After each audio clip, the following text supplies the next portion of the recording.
making us feel safer than the people that were supposed to make us safer. Say that. We waited for 5+ hours for a rest. We were given no food, water, a chance to go to the bathroom, or any resources, and we were in the cold. We even had to create a pee circle for people so they could pee in the middle of the highway. Our group practically gave up, and we all linked arms and we made our way to friends who voluntarily taken in because we had enough. When the cops got Annie and I, they were laughing and joking about how we were in a 2-1 package deal because we didn't want to be separate from each other.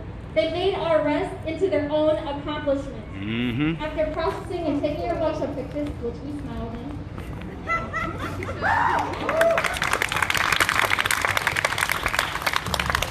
they walked us off the highway where we were greeted with more people from the community to give us resources to find lawyers, and there were lines of cars ready to give us rides home. However, not everyone was able to get the chance to walk off the highway.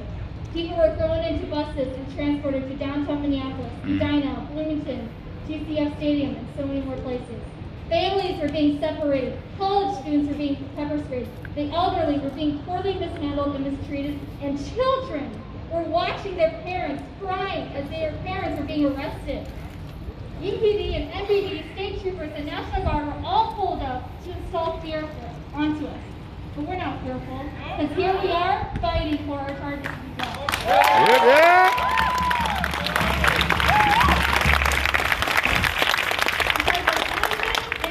More radical. That's right. Now this is a call out to John Gable and the Board of Regents. We were demanding for immediate change and for you to actually start listening to your student body. We won't stop using your voices, the only speak for campus until you start actually representing BIPOC students who pay your salaries, use pictures you love to use as promotion material to make the you look like a diverse and welcoming place, when in reality it is not.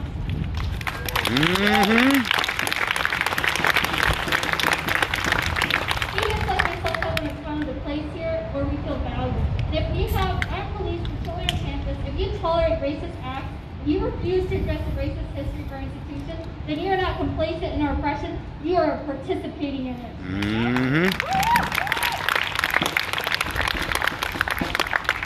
It's extremely telling that you can't treat racism as seriously as you would for plagiarism. The U has even gone so far to steal a picture of an SDS protest and place it in their new diversity and equity training, and claiming it as their own when they haven't even come close to meeting the demands of SDS. That sounds like plagiarism to me.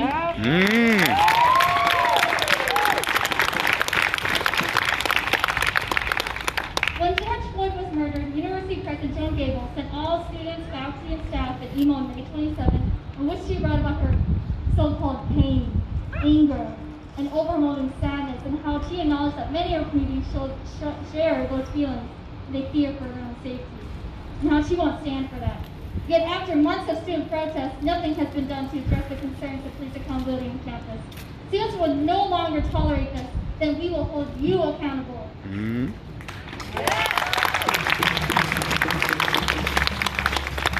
you are so supportive of the Black Lives Matter movement, then actually show those values, especially if your own students and staff are being attacked for it. If I'm getting arrested for something, then I'm getting arrested to fight for the rights of others. That's right.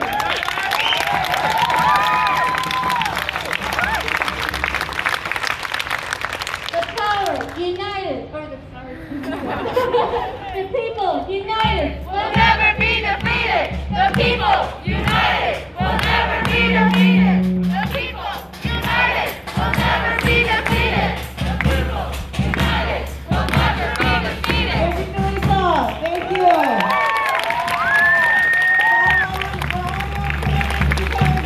John Gable, I don't know if you heard about the president of McAllister College actually is offering support for students publicly, calling to drop the charges, but also offering aid to students and support. We haven't heard nothing from Joan Gable herself. So we're calling on her support as well. That's why we're here.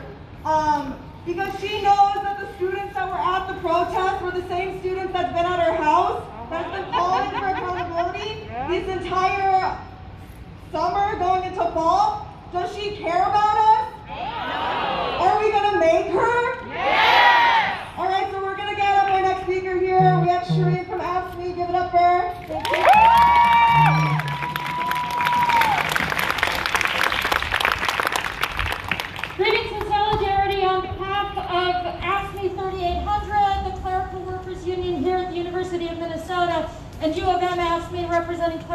technical and healthcare workers here. I, along with a number of other AFSCME 3800 members and dozens of union activists from around the Twin Cities, were there on Tuesday night and got arrested alongside so many of you standing up for social justice. And it was a badge of honor to be able to do so. And it's an honor to be here today with all of you fighting to have these charges dropped and fighting for a change in the system. All right.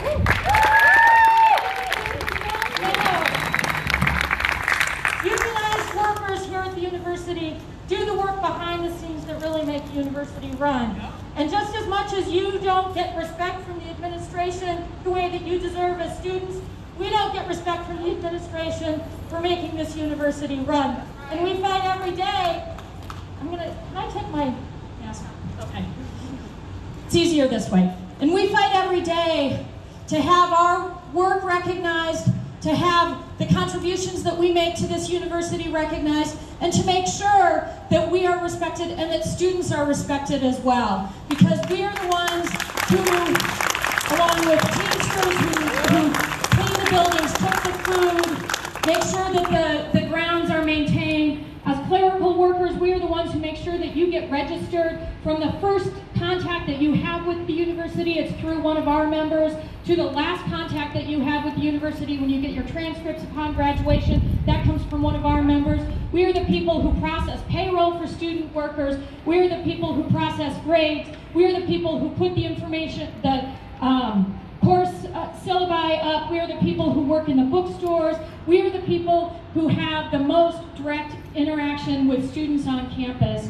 And we're also the people who look most like students of color, working class students, and all of the students who come onto this campus and feel like they don't belong, right? And you look every day to see how you can belong on this huge institution that you thought you were going to be a part of, and you get here as a freshman. And I know this because I felt this way when I came as a freshman.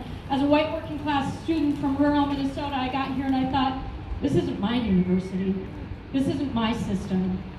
And I fought to find community, and I found that community through student activism. The first time I got arrested was actually shutting down the president's office when the president at that time was attempting to close down the sexual violence program, which is now being because they didn't want us speaking up about sexual assault on campus, so it was easier to just try and shut it down.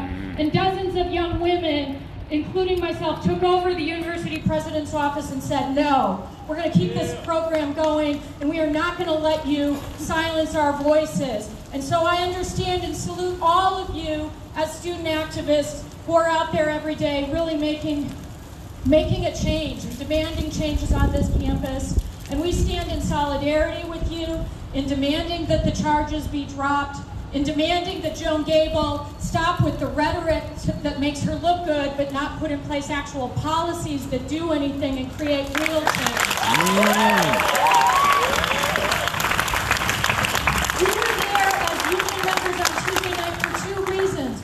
One was because in a country that has historic disenfranchisement of black and brown voters, historic disenfranchisement of white working class voters, when people have to fight so hard for the right to vote, when people have given up their lives for the right to vote, we will make sure that every damn vote is counted.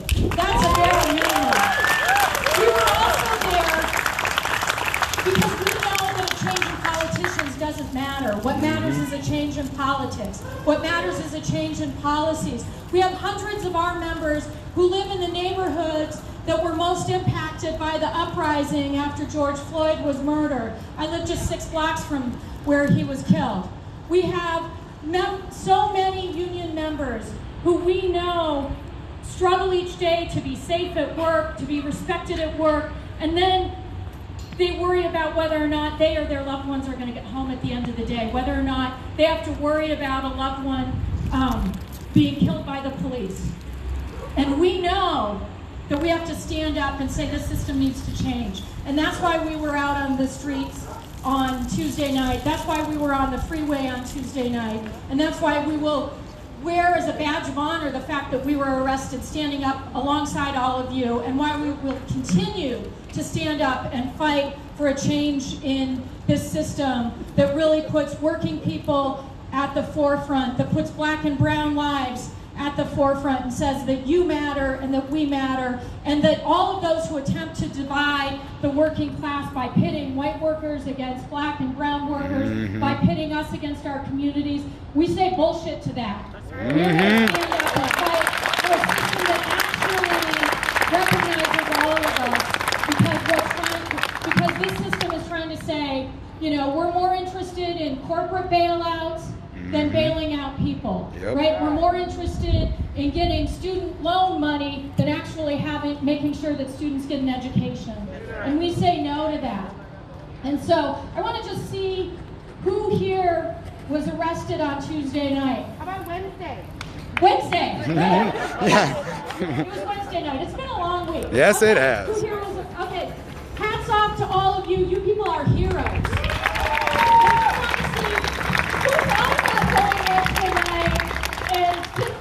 But really regrets it now and wishes that they were there. Just as many hands are up. All right. Just as many hands are up. To you as well, because this shows the power of the movement.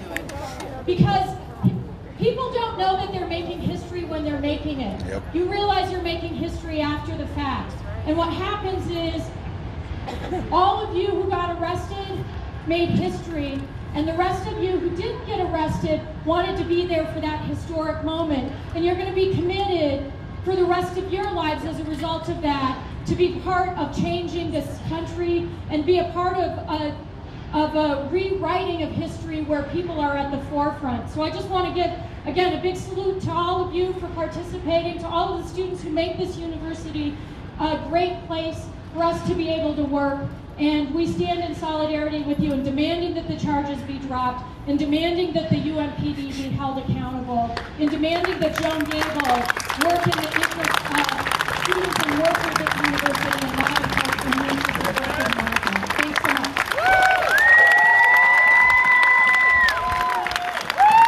Thank you so much for that. We're at the University of Minnesota for a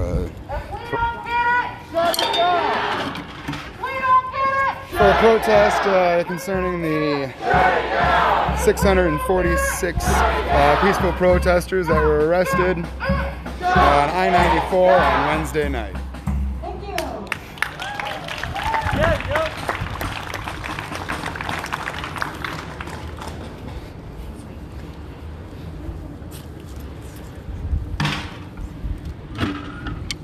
So our next speaker is Jesse from UofM Climate Strike. Please give them a hand.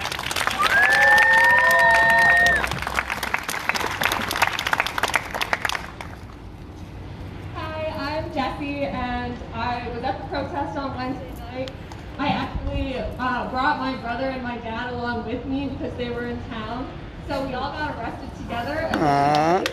Yeah!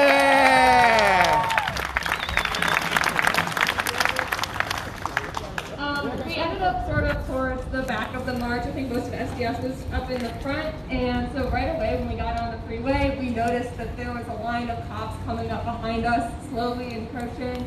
And we were wondering, why aren't we moving? Like, the crowd had kind of stopped, but we didn't know what was going in front. It turns out the cops were blocking us off on front, so we couldn't leave off of the exit. They were lining up on the side so that people that were climbing over the fence were getting pushed back down, and then they blocked off the other side of the exit.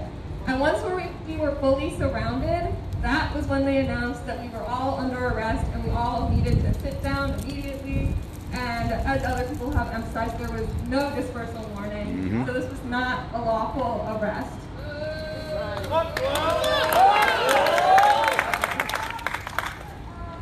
So we heard the cops announce that we were all under arrest. We saw all of their weapons. Many of them were fully armed with rifles. The National Guard was there.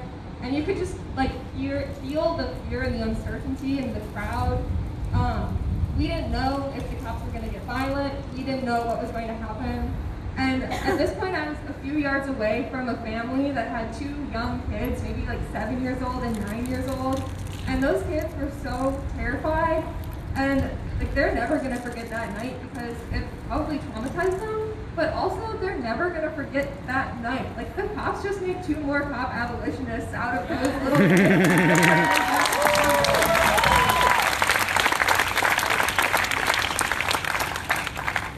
So I don't want to like downplay the fact that this event was like traumatizing for many of us, and for me personally, I was shaking really badly. My jaw was clenched. I lost my appetite, and I still haven't really gotten it back. But it was also really like a bonding event that made all of us stronger and made the community stronger, and that's how I left the event feeling. I was angry, but I knew that we had a strong community that had been built that night on I-94.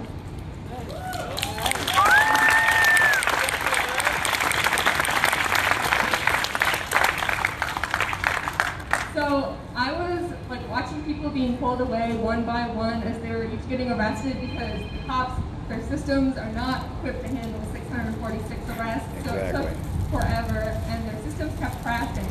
And as this was going on, we were singing songs like Solidarity Forever, You Hear People Sing, and This Joy, we were just survival chorus. And we offered each other support like snacks and water and just comfort. We chanted together. We knew that whatever was going to happen, we would be going through it together, all 646 of us. We weren't alone. We had each other's backs. And it was honestly really inspiring, and I felt like almost empowered when I was pulled away from the crowd and separated from my family. And this also, of course, comes with a lot of privilege, because my whiteness means I don't have to fear the cops as much, and I have a lot more privilege in the legal system. So this may not have been true for a lot of people who were there. But even still, the way we were all supporting each other really helped abate any fear that we were feeling. So the process lasted a long time. I think I was arrested around 9, and I left around 11:30. I was patted down, had my backpack searched, my hands were just tied behind my back for several hours. My mugshot was taken, and because my hands were zip tied, the cop had to use their own hands to take my mask off of my face so that they could get my mouth in the picture, which was just disgusting. And during this time, another cop came over with a person that they were arresting and asked my cop to pat them down, announcing very loudly that they had a very personal reason for needing a specific pat down. And my cop did nothing differently than she did to me. She moved quickly and aggressively and gave no warnings. And she even admitted that she was not specially assigned to do these types of pat downs. And that's just like one of the many little examples of so many things that made me angry that night. And after getting my mugshot taken, I was left behind a bus for about 2 hours with like 20 or 30 people, and we really bonded back there. I don't know if any of you were with me behind that bus, but thank you. I had a great time with y'all. We were united by the cops' disgusting behavior. We came to the protest already angry, and we were even angrier.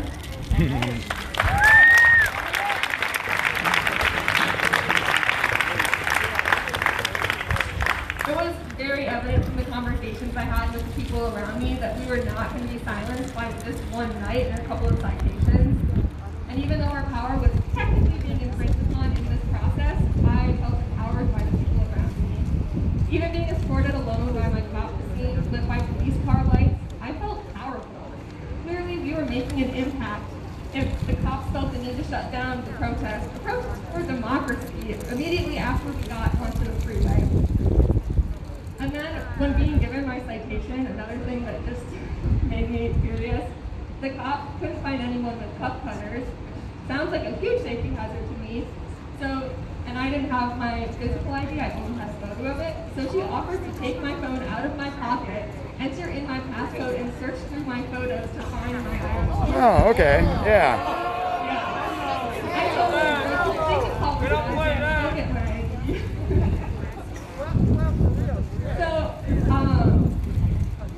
So, I got citations for public nuisance and pedestrians on the freeway. I think this is what many people got, although there were some variations. But the freeway was blocked for almost 5 hours, not because of us, the protesters, but because of the police. Yep. They blocked both directions, and we would have been off the freeway in a few minutes had we been issued a dispersal warning. Yep.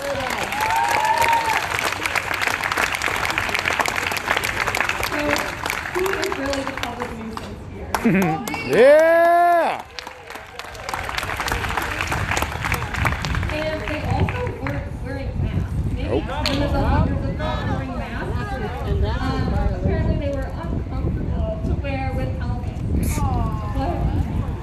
Fuck 12, fuck And 12. I asked one of the cops actually to put a mask on while he was talking, and he said he didn't even have one with him. Nice. I asked if they did contact tracing. I work in food service, so I'm very familiar with the process. You know, somebody tests positive, you give people's calls so that they know they might have been exposed. He said they get tested all the time, so it doesn't matter. Which does not answer the question. If you test positive tomorrow, are you going to call me and let me know so I can prevent further spread? Eventually, at like 11:30, I was escorted off the highway, and there were people cheering from a bridge up above. This is just one more sign of how strong the community was, that people heard this was happening and they came out to support everybody. I was reunited with my brother and my dad, who were bused to 2 different locations, but luckily they were both pretty close to the freeway. And I also had a lot of friends from outside offering support. Even one of my professors offered to give me a ride if I needed it. And it felt really great to have so much support. But also, the anger did not go away, and I don't think it will. We're going to funnel that into organizing and come back so much stronger.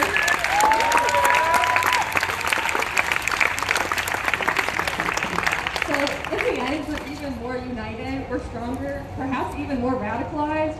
We're not going to let a couple of citations that should really be dropped stand in the way of change. In fact, we're going to fight even harder. And Joan, if you want to claim that you're all in for change, as you so often promise in your emails, you need to actually act on it. You need to pressure the city and the state to drop these unlawful charges, and also stop sending UofM in to help.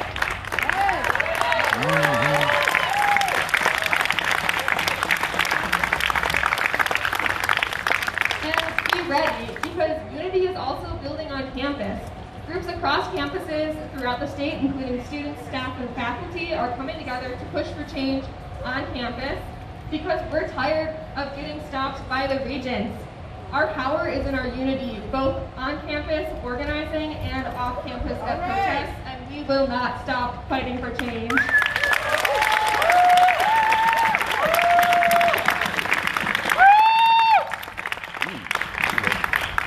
No justice, no peace. Prosecute the police. No justice, no peace. Prosecute the police. No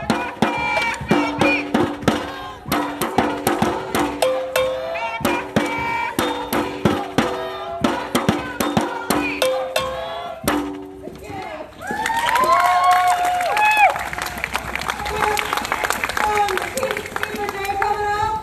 Yeah!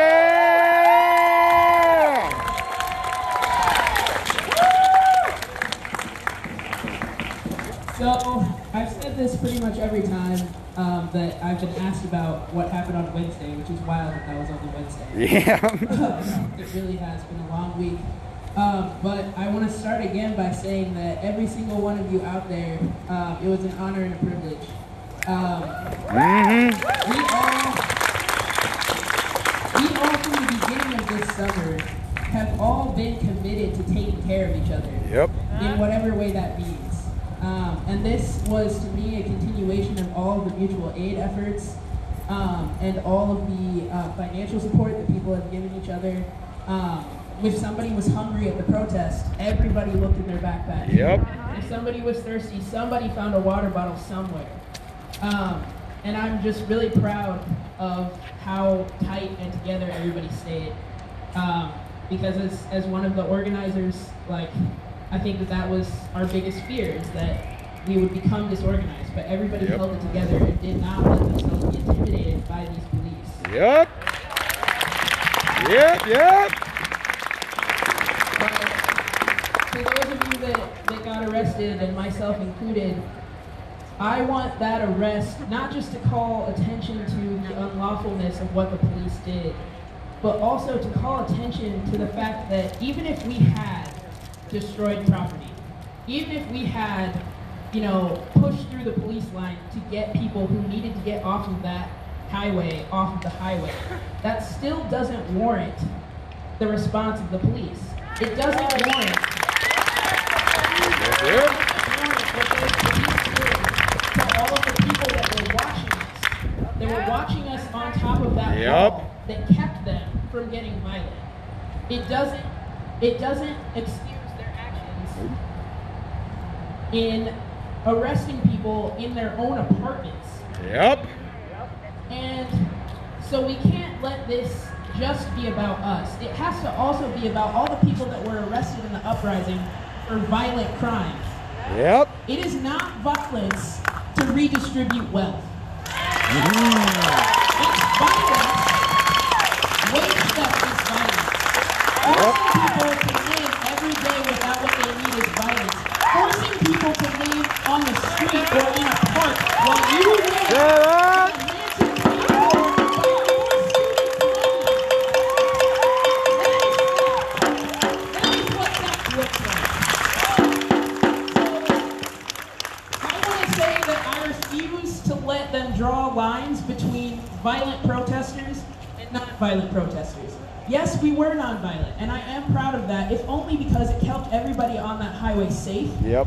And kept the police from having an excuse to brutalize us more than they already did. Yep. But us defending ourselves from the police is justified. Us defending ourselves from DFL actors who want us to shut up and go home instead of hearing what we have to say, thus forcing us onto the streets, that is not violence. That is us defending what is rightfully ours as people that live here in this city. And as other people have talked about, I want to say that I want this to spur you into action. If you were not arrested at the protest, I want this to spur you into action to support those who were, and to radicalize you even further than you already were at the beginning of this summer. I know all of you out here, this summer was a radicalizing moment for you. I'm so sorry. Okay. I know that this summer was a radicalizing moment for you, and I want this to build on that rather than paralyze us into, we've all been arrested, what are we going to do? Yep. We will fight these charges. Yep.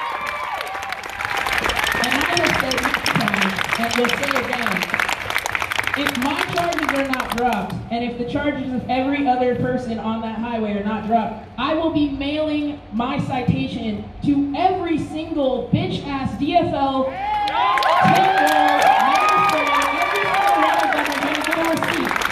every single one of them are getting a receipt, because I'm not giving you any more of my money. Yeah! Students on this campus, you should not give Joan Gable or the parking people a single cent more of your money until she commits to dropping these charges or supporting you in getting them dropped. This is your university. It does not belong to her. You are paying for her house, you are paying for her housekeepers, and you are paying for that Lexus. Get your money's worth and refuse to give her any more until she actually does something meaningful for you as students. Thank you. Yeah!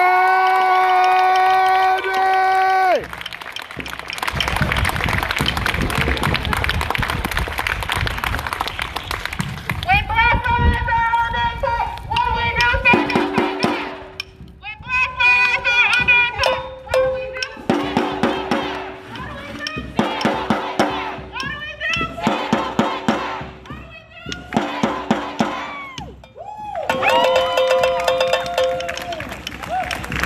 And yes, I am playing double duty. What's up? Whose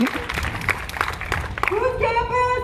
Our campus! Whose campus? Our campus! Whose campus? Our campus! Our next speaker is going to be Meredith Abbey from Anti-War Committee. Please give her a hand. Yeah!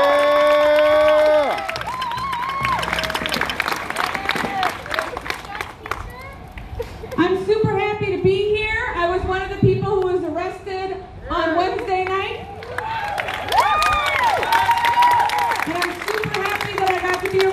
some of my former students. So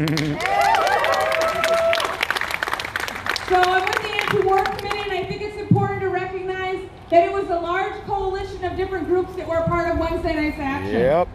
There were environmental rights organizers there. There was the labor movement there. There was the movement for Black Lives there. There was the immigrant rights movement there. In addition, we also had the anti-war movement. And just to show the spread of that movement, one of the people who was arrested in that movement was 81 years old, Sarah Markins.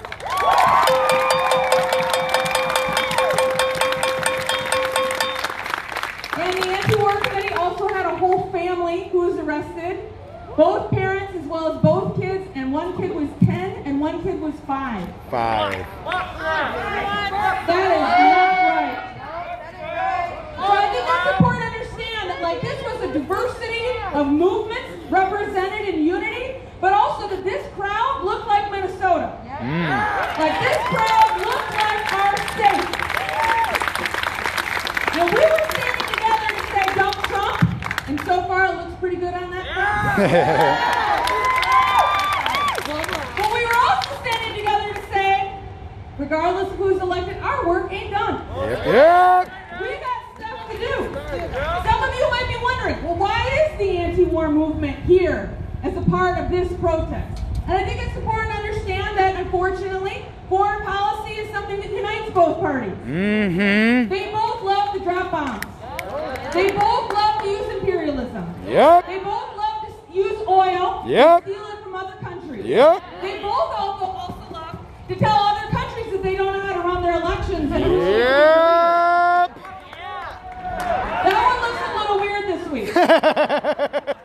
But the reality is that people in Afghanistan, in Pakistan, in Yemen, in Palestine, it doesn't matter where you're talking about. They don't care if the bombs that are dropped on them are dropped by Democrats or Republicans. And then it's the same way that our sisters and brothers right here in Minneapolis, right here in St. Paul, right here in this state, they don't care if it's a DFL mayor, Gentry Fry, who's in charge of the police, or if it would be a Republican. They don't care who's in charge of them. Those bullets still kill their family members. Yep. And so it's really important that we use this as an opportunity to defend our right to organize.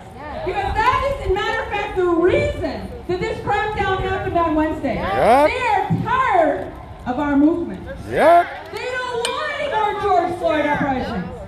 They don't want any more uprisings at all. And because they haven't changed the system, unfortunately, there will be more deaths in Minneapolis. There will be another black person or brown person or native person killed in this city. And we are going to explode. And so they are going to do everything in their power to try to shut us up. And so this is critical. This movement needs to keep growing. Because first of all, our work ain't done. But second of all, we got to defend the right to organize.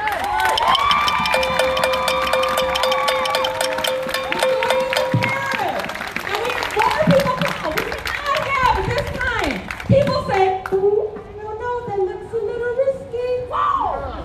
No. This is not the time to say that looks risky. This is the time to say, wow, it took you 5 hours to arrest all those people. Let's send out twice as many.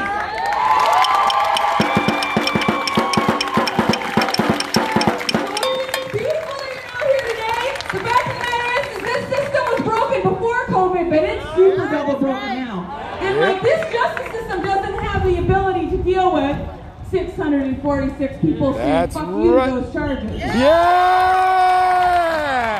If we've got an opportunity to organize, this is not a time to be silent. Black lives they matter here. Black lives they matter here. Black lives they matter here. Black lives they matter here. Thank you.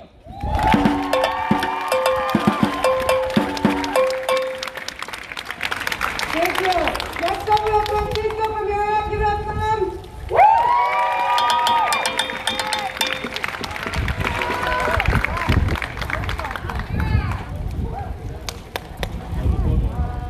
My name is Francisco, and we're here to represent Minnesota Immigrant Rights Action Committee. And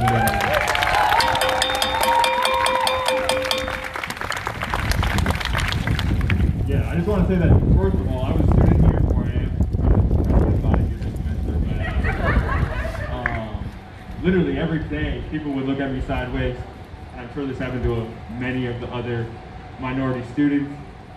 A bunch of white folks, mostly faculty, looking at us sideways like, man, how did they get into our institution? Man? How did they do our role? So I just want to say to all of y'all, we're here and we need to take up space here. Because this is our campus. Also, Kaufman, the student union. It's called the student union. Yeah, and since getting arrested with my community on 94 last Wednesday, something has just been stuck in my mind, and that is, what is a free country? Who is it free for? Who's free to do what? Who's free to say what? And how do certain people's freedoms block, destroy the freedoms of others? The police have historically only been used to silence black and brown communities, to try to destroy the fight for liberation, and to successfully maintain third world living conditions for our minority citizens. Yeah. What does it say about the lie of freedom? When a man is free to shoot out of his store Cadillac Pawn and murder a protester. Speak on it! Rest in peace, Calvin Horton Jr. Calvin Horton. Calvin Horton. What does it say about the lie of freedom when people can't even take the street to call for justice and to cry for their lost sisters and brothers without fearing for their lives? Yep. What does it say about the lie of freedom when we can't even take to the streets, following the families of those who have lost their family members to police violence, followed by school teachers, students, mothers and their children? What does it say when we are met by police, by federal agents, by armed military members, wielding clubs, weapons, countless mustaches? What does it say about the lie of freedom when the community has their arms tied behind their backs, when children are ripped from their mothers, when we are just trying to speak?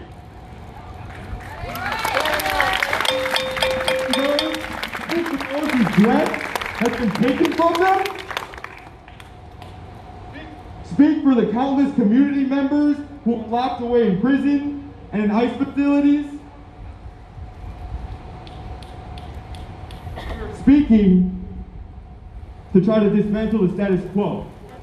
Yep. And that is why we are arresting. Because as a community, our words have power. Our words have power to the status quo. The status quo was adopted by colonizers, by slave owners, by rapists. Our words have power.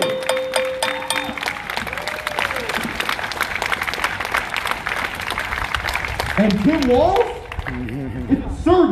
is a servant of the status quo. Yep. And that is why Tim Walz and Joe Gable is complicit and needs to put pressure on. But Tim Walz needs to apologize. Yep. He needs to drop the charges. He needs to apologize for his poor leadership and for his blatant racism.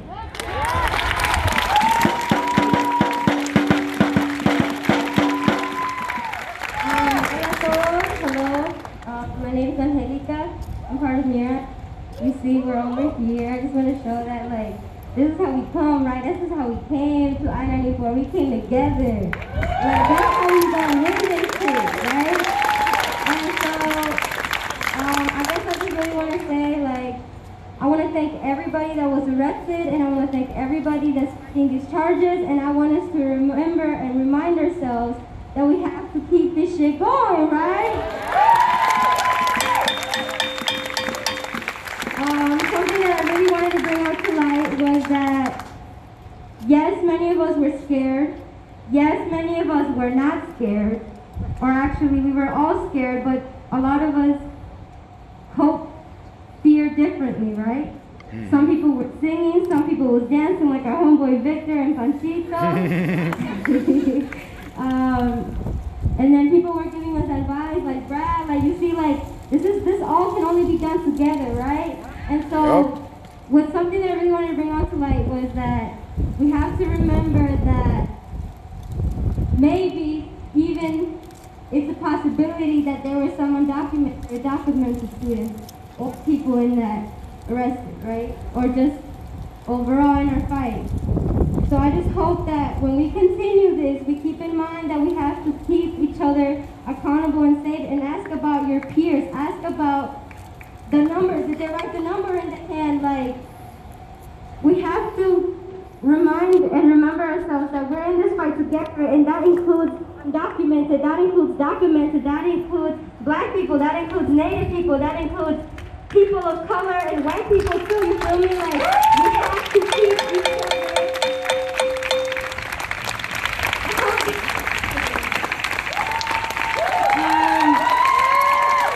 And I guess, like, as I stand here, I just want to say thank you, and I just want to say, like, let's fuck shit up. It don't matter what the fuck it is. They need to get these fucking charges, and they need to give us our land back. They need to give Native people their land back, and they need to give our protections back, because this is what's amazing. We're going to take that shit back. And fuck row. Fuck row.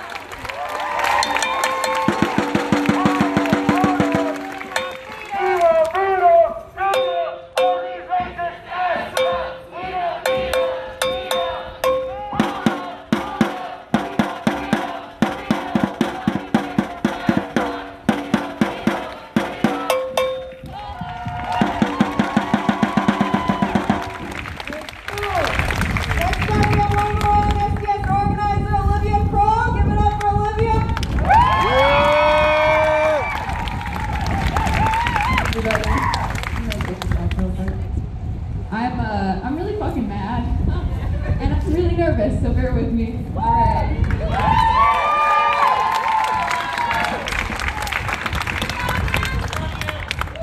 So, I want to talk about what the events of Wednesday night mean for the people's movements in this city and on this campus.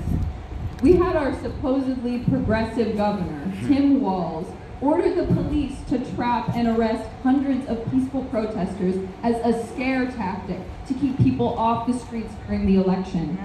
During a time that we needed to be in the streets more than ever. Not only to make sure that Trump didn't steal this election, but also to make sure that the real issues, the people's issues, like housing, healthcare, police accountability, immigrant rights, were at the forefront of the conversation. We know your character, Governor Walz. We remember when you came to our campus last year to talk about all of your achievements. And when SDS showed up alongside families to demand justice for their loved ones killed by police, you refused to engage with us. You had us dragged out of the event. Samaya Aiden, sister of Isaac Aiden, who was killed by Bloomington police, she was cuffed and put in a squad car that day by the UofM. That was on your watch, Governor Walz. You know what else was on your watch? Every single police killing that has happened in this state since you were elected.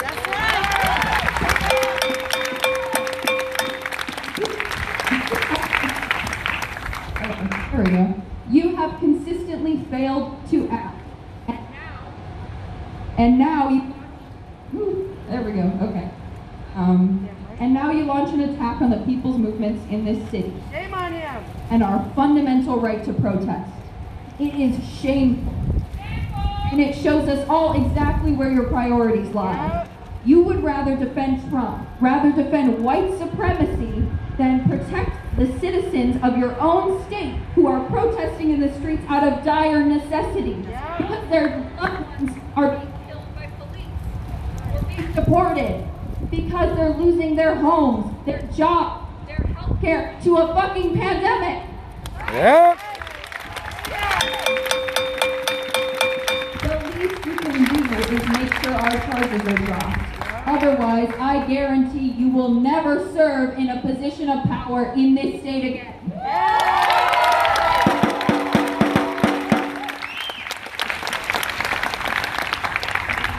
Your intent may have been to scare us into silence, to stop the protests. But let me ask everyone here, did it work? No. Are you silent? No. We will continue to fight for the change that we need, and we will fight these charges until every last one of them is dropped for all 646 of us. We will defend our right to protest because we know our ability to take the streets is something that must be continuously fought for and won.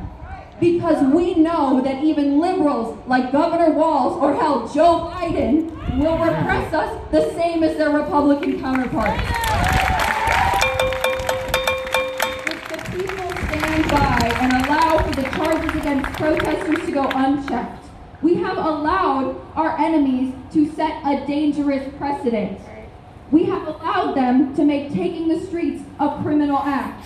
But if we fight, and I fully believe this, we will win. Because the people have the power. Now, I want to talk about administration here at the University of Minnesota because they shoulder some responsibility in this situation as well. We had a lot of students out there on that highway. We had a lot of university workers out there on that highway. And I am so proud that we showed up for our community like that. But now, we're facing charges as a result.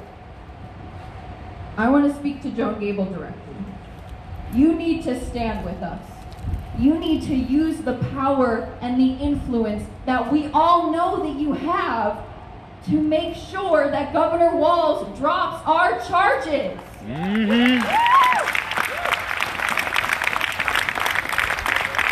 While the president of McAllister College, Suzanne Rivera, has committed to covering the bail and the fines of her arrested students, we have not heard one thing from you, Joan.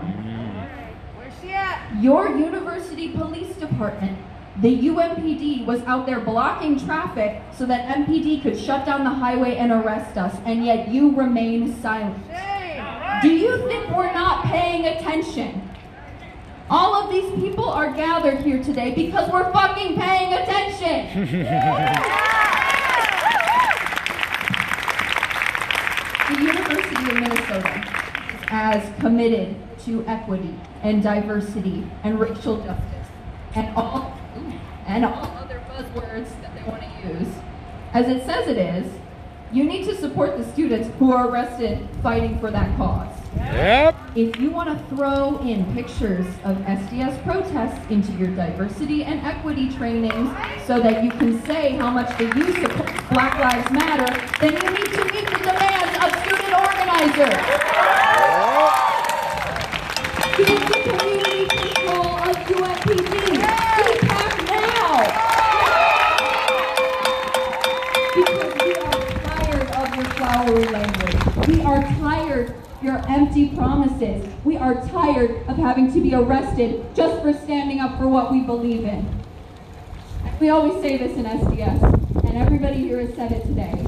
But if you dare to struggle, you dare to win. That's a quote from Fred Hampton. And it seems like everybody out here is ready to dare to struggle. So say it with me. I say dare to struggle, you say dare to win. Dare to struggle! Dare to win! Dare to struggle! Dare to win! Dare to struggle! Dare to win! Thank you.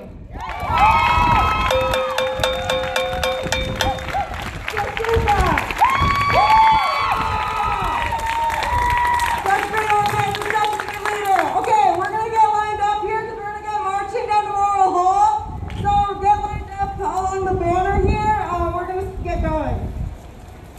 Marshals are gonna instruct. How we doing, everybody? We're here at the University of Minnesota for the protest and rally against No justice, no peace. marching. I didn't pay for marching, so I gotta go. So.